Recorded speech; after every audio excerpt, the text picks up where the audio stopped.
প্রিয় বন্ধুরা, আসসালামু আলাইকুম ওয়া রাহমাতুল্লাহি ওয়া বারাকাতুহু। আমি আপনাদের প্রিয় হাকিম মোহাম্মদ নিজামুদ্দিন, আর আপনারা দেখছেন স্বাস্থ্য টিপস। বন্ধুরা, আমরা কিন্তু সবাই জানি যে আমাদের সন্তানরা কত আদরের, কত যত্নের।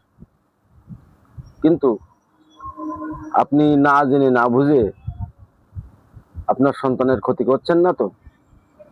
অবশ্যই খেয়াল রাখতে হবে। যেমন, আপনার সন্তান কোথায় যাচ্ছে, কোথায় খেলছে, সে কোন পরিবেশে চলছে, সে আপনার পাশের দোকান থেকে কি কিনে খাচ্ছে, সেই জিনিসটা স্বাস্থ্যসম্মত কিনা, ক্ষতিকারক কিনা, সে জিনিসটা আপনার সংসারে ক্ষতি বয়ে আনছে কিনা, এবং আপনি নিজে হাতে করেও অনেক সময় বিষাক্ত খাবার আপনার শিশুকে কিনে দিচ্ছেন। তো বন্ধুরা, এই বিষয়ে একটু সচেতন হওয়ার জন্য আমি আপনাদের সামনে সামান্য আলোচনা করতে চাচ্ছি। ভিডিওটা বড় করা যাবে না।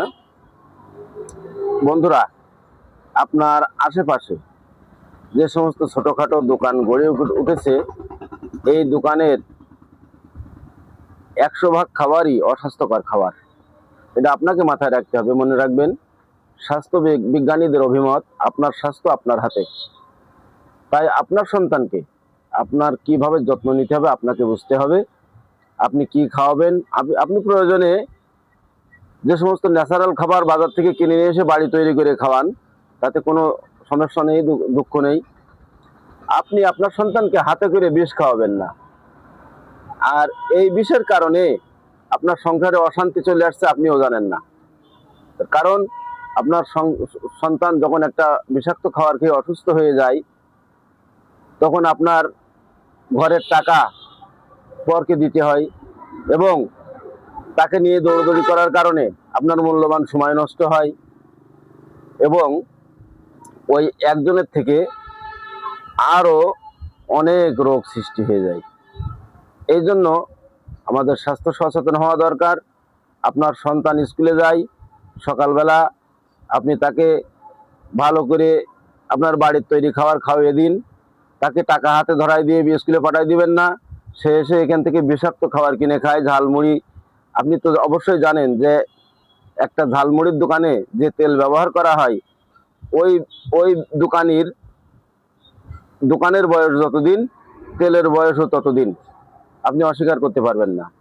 এই সমস্ত তেল যদি বাচ্চারা খায়, তো লিভার, কিডনি, হার্ট অবশ্যই ক্ষতিগ্রস্ত হবে। আর লিভার, কিডনি, হার্ট একটা আপনার সন্তান যখন ছোটবেলা থেকে লিভার, কিডনি, হার্টের সমস্যায় ভোগে, তার পুরো জীবনটাই অশান্ত হয়ে যায়। সে, আপনিও তার জন্য দুঃখিত, সেও কিন্তু দুঃখের সঙ্গে তার জীবনটা পরিচালনা করতে হয়।